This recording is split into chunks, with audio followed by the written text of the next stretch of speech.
Hi everyone, welcome back to my channel. Name is Anand. మొత్తానికి అయితే YouTube నుంచి second payment అయితే వచ్చింది. ఎంత వచ్చింది అనేది నేను లాస్ట్లో చెప్తాను. చాలా మంది నన్ను చాలా క్వశ్చన్స్ అయితే అడిగారు, అన్న రీయూస్ కంటెంట్ పెట్టుకొని మీరు మానిటైజేషన్ ఎలా చేసుకున్నారు అని. సో వాటన్నిటికీ ఈ వీడియోలో నేనైతే ఆన్సర్ అయితే ఇస్తాను. మీరు నేను చేసిన విధంగానే షార్ట్స్ అప్లోడ్ చేసి మానిటైజేషన్ చేసుకోవాలనుకుంటే అది 100% అయ్యే ఛాన్స్ అయితే లేదు. ఎక్కడో 1% ఛాన్స్ అయితే ఉంది. నాలా లక్ మీకుంటే. ఆ లక్ లేకుంటే రీయూస్ కంటెంట్ అనే పడుతుంది. రీయూస్ కంటెంట్ అని పడకుండా మీ ఛానల్ని మానిటైజేషన్ ఎలా చేసుకోవాలి అండ్ సబ్స్క్రైబర్స్ని ఎలా పెంచుకోవాలి అనేది నేను ఈ వీడియోలో అయితే మీకు ఎక్స్ప్లెయిన్ చేస్తాను. కానీ అంతకన్నా ముందు మీరేమన్నా నా యూట్యూబ్ ఛానల్ ఫస్ట్ టైం చూస్తుంటే please like, share and subscribe. అయిందా సబ్స్క్రైబ్? చాలామంది కమెంట్స్ అయితే అడుగుతున్నారు, అన్న మీ ఛానల్లో రీయూస్ కంటెంట్ పెట్టుకొని మానిటైజేషన్ ఎలా చేసుకున్నారు అని. ఫొటోస్ని ఇలా అప్లోడ్ చేసి మీరు మానిటైజేషన్ ఎలా చేసుకున్నారు అని చాలా క్వశ్చన్స్ అయితే వచ్చాయి. వాటన్నిటికీ ఈ వీడియోలో నేను క్లియర్గా ఎక్స్ప్లెయిన్ చేస్తాను. ఎక్కడ స్కిప్ చేయకుండా ఫుల్ వీడియో చూడండి. నేనైతే మీకు కొన్ని ట్రిక్స్ అయితే చెప్తాను, ఆ ట్రిక్ని ఫాలో అవ్వండి. మొదటి ట్రిక్ వచ్చి సబ్స్క్రైబర్స్ని ఎలా పెంచుకోవాలి. సబ్స్క్రైబర్ని పెంచుకోవాలనుకుంటే నేను చేసేలాగా మీరు షార్ట్స్ చేయండి. ఆ షార్ట్స్ ద్వారా మీకు సబ్స్క్రైబర్స్ అయితే పక్కా పెరుగుతారు. ఇక సెకండ్ ట్రిక్ వచ్చి మీరు మీ ఓన్ కంటెంట్ని చేయాలి. మీ ఓన్ కంటెంట్ని చేయకుంటే మానిటైజేషన్ అయ్యే ఛాన్సే లేదు. నేను కూడా నా ఛానల్లో ఫస్ట్ నా ఓన్ కంటెంట్ని అప్లోడ్ చేసుకుని వచ్చాను. అది బిగ్ బాస్ రిలేటెడ్ కొన్ని వీడియోస్ అయితే చేశాను. లాంగ్ వీడియోస్ చేశాను, అలాగే షార్ట్స్ వీడియోస్ కూడా చేశాను. దాని తర్వాత ఈ ట్రిక్ అయి ఫాలో అయ్యి నేను ఫిలిం యాక్టర్ ఫోటోస్ పెట్టుకొని స్లైడ్ షోస్గా చేసి షార్ట్స్ అయితే అప్లోడ్ చేశాను. వాటి ద్వారా నాకైతే మానిటైజేషన్ అయ్యింది. నాకు షార్ట్స్ ద్వారానే మానిటైజేషన్ అయ్యింది. లాంగ్ వీడియోస్లో నాకు మానిటైజేషన్ అవ్వలేదు. ఎందుకంటే నేను లాంగ్ వీడియోస్కి అంత ప్రిఫరెన్స్ ఇవ్వలేదు. నేను ఓన్లీ షార్ట్ వీడియోస్కి ప్రిఫరెన్స్ ఇచ్చి ఈ ఫొటోస్ని పెట్టి చేసుకుపోయాను. ఎందుకంటే నేను ఆల్రెడీ నా ఛానల్లో లాంగ్ వీడియోస్ అయితే చేశాను. అది అట్లీస్ట్ 2 to 3 minutes అయితే ఉంది. సో మీరు నా ఛానల్కి వెళ్ళి చెక్ చేసుకోవచ్చు. స్టార్టింగ్ నుంచి నేను ఎలా అయితే లాంగ్ వీడియోస్ చేశాను, అలాగే షార్ట్స్ కూడా చేశానని. దాని తర్వాత నేను ఈ ఫిలిం ఫొటోస్ పెట్టుకున్నాను. ఓకే, మీరు ఉత్త ఫిలిం ఫొటోస్నే, అదే ఫిలిం యాక్టర్స్ ఫొటోస్ని పెట్టుకొని మానిటైజేషన్ చేయాలనుకుంటే అది ఖచ్చితంగా అవ్వదు. మీరు అట్లీస్ట్ మీ ఓన్ కంటెంట్ అప్లోడ్ చేసే ఉండాలి. ఓకే, ఓన్లీ షార్ట్స్తోనే మానిటైజేషన్ చేసుకుంటానంటే ఖచ్చితంగా అవ్వదు. 100% అవ్వదని చెప్తాను. ఎందుకంటే మీరు లాంగ్ వీడియోస్ చేసి ఉండాలి. ఓకే, లాంగ్ వీడియోస్ చేస్తూ ఇలా ఫిలిం యాక్టర్స్ ఫొటోస్ పెట్టుకొని షార్ట్స్ చేసుకుంటా పోతే మీ ఛానల్ మానిటైజేషన్ పక్కా అవుతుంది. అది ఎలా అంటే మీరు మీ ఓన్ కంటెంట్స్తో లాంగ్ వీడియోస్ చేసుకోండి. ఈ ఫిలిం యాక్టర్స్ ఫొటోస్తో స్లైడ్ షోస్గా షార్ట్స్ అయితే పెట్టుకోండి. ఇలా యాక్టర్స్ ఫొటోస్ని స్లైడింగ్గా పెట్టుకొని షార్ట్స్ చేస్తే మీకు సబ్స్క్రైబర్స్ అయితే పెరుగుతారు. ఓకే, ఆ సబ్స్క్రైబర్స్ పెరిగినప్పుడు మీకు 1000 సబ్స్క్రైబర్స్ కావాలి కదా, సో అది కంప్లీట్ అయిపోతుంది. ఇంకా మనకు కావాల్సింది ఏంటి? 4000 వాచ్ అవర్స్ లేక 10 million views.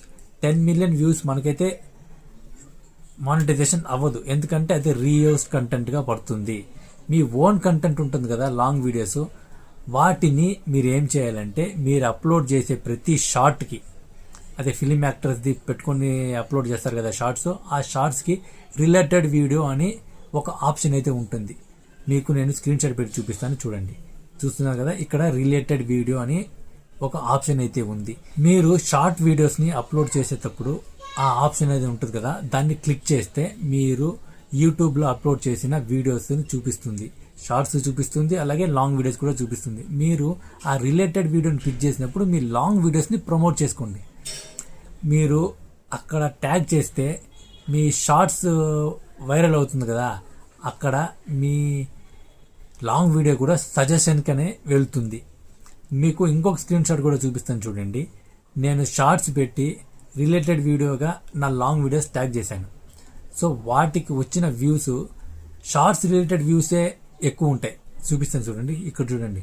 Shorts related views ఎంత ఉన్నాయి? ఎక్కువ వచ్చాయి కదా. సో దీని ద్వారా మీ వాచ్ అవర్స్ కూడా కంప్లీట్ అయ్యే ఛాన్సెస్ ఎక్కువ ఉంది. సో మీరు చేసుకునే విధంగా షార్ట్స్ని అప్లోడ్ చేసుకుంటూ పోండి. అలాగే మీ ఓన్ కంటెంట్ని లాంగ్ వీడియోస్ కూడా చేయండి.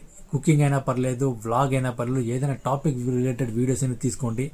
ఏదో 2 minutes, అట్లీస్ట్ 2 minutes అయినా ఉండేటట్టు చేసుకోండి లాంగ్ వీడియోస్. ఓకే, మీ షార్ట్స్ వైరల్ అవుతుంది కదా, సో ఇది సజెస్ట్ చేస్తుంది అనమాట.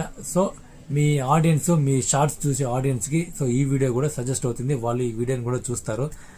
సో దీని ద్వారా మీ 4000 వాచ్ అవర్స్ అనేది కంప్లీట్ అవుతుంది. నేను చెప్పిన ఫస్ట్ ట్రిక్లో మీ సబ్స్క్రైబర్స్ ఎలా పెంచుకునేది, మీ షార్ట్స్ ద్వారా సబ్స్క్రైబర్స్ అయితే పక్కా వస్తారు. 1000 సబ్స్క్రైబర్స్ అయిపోతారు. దానికేమే వేరే థాట్ అనేది పెట్టుకోకండి. సబ్స్క్రైబర్స్ అనేది ఆటోమేటిక్గా వచ్చేస్తారు. మీకు ఎప్పుడు అప్లై బటన్ వస్తుందో వచ్చినప్పుడు మీరు మీ షార్ట్స్ అన్నింటినీ డిలీట్ చేయండి. డిలీట్ చేసి మీ ఓన్ కంటెంట్లో చేసిన షార్ట్స్ పెట్టుకోండి. ఈ ఫిలిం ఫొటోస్ పెట్టుంటారు కదా యాక్టర్స్ ఫొటోస్, ఆ షార్ట్స్ అన్ని డిలీట్ చేసేయండి. సో డిలీట్ చేసిన 10 days తర్వాత మీ క్రైటీరియా చూసుకోండి.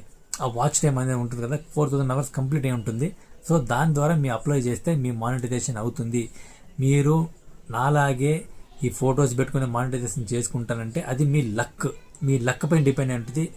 నా అంత లక్ మీకు ఉంటే అవుతుంది, లేదంటే అది కూడా డౌటే.